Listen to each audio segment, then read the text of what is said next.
कीधु लैरुवा कवन देवा रतियाय हेर खेले दिनवा सिकार खेले सूरज कीधु लैरुवा कवन देवा रतियाय हेर खेले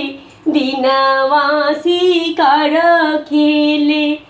ए बनवा में मारेले हरनिया त हरिणी लक्षण करे हरिणी बिलक्षण करे आजु मोरा सुन भैले वृंदावन एकरे हरिण बिना एकरे हरिण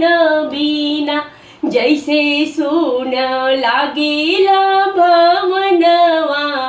एकरे बालक बिना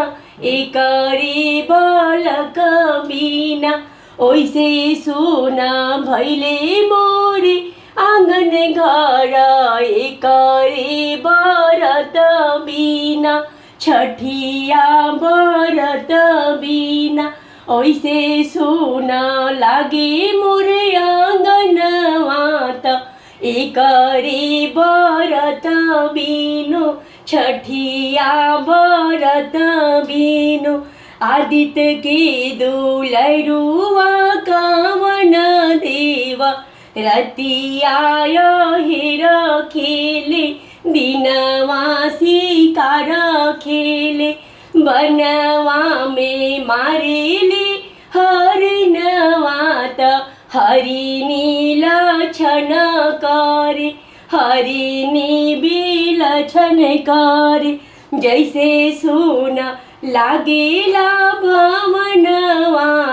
एकरे दीपक बिनु एकरे दीपक बिनु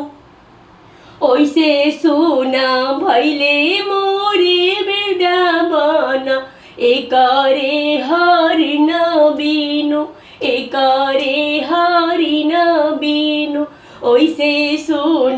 भैले मोरे आंगन घर छठिया व्रत बिनु छठिया व्रत बिनु ओइसे सुन लागे मोरे भवनवा त एकरे व्रत बिनु छठिया व्रत बिनु छठिया व्रत बिनु। जय छठ मैया। Thank you.